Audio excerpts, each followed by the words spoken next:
others. Christine Jardine. Thank you very much, Madam Deputy Speaker, and it is with a very sad sense of pride that I rise to speak on behalf of my constituents in Edinburgh West, many of whom I already know have visited the Palace of Holyrood House today to lay flowers and pay their respects to Her Majesty in Edinburgh, a city she loved, and was at one of my very first events as an MP when she opened our magnificent Queensferry crossing, and most recently was celebrated in Jubilee parties across the city. But I confess, Madam Deputy Speaker, my first thought when I heard the confirmation on Thursday that we had lost her was of family.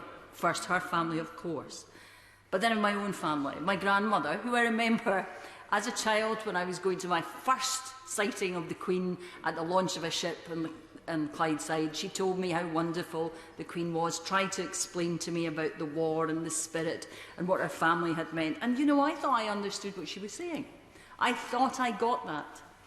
Until that night in 2020, when she spoke to us at the darkest moment of the pandemic, and she gave us hope. She told us we would meet again. And it wasn't just that she empathised with our situation, it was that she shared it.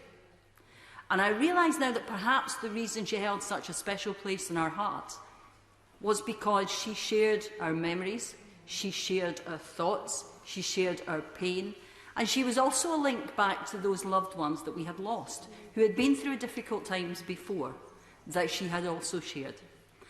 And today, the speeches, the reminiscences, the memories that we have heard in this place have all been very moving.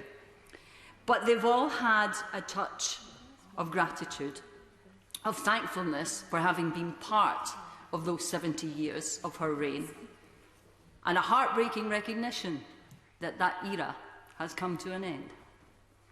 But there was also a moment, I think, when Her late Majesty would have been extremely proud to see our new King devote himself to the service of this country in the way that she had done before. And so while we might find this parting very sorrowful and indeed heartbreaking, we now know that there is a future when, although our country will change, we will not have the constant figure we have had for 70 years. The transition will be smooth, and there will be a future, and it will be good. So while we thank Her Majesty and wish that she rests in peace, we know that our future is secure. God save the King.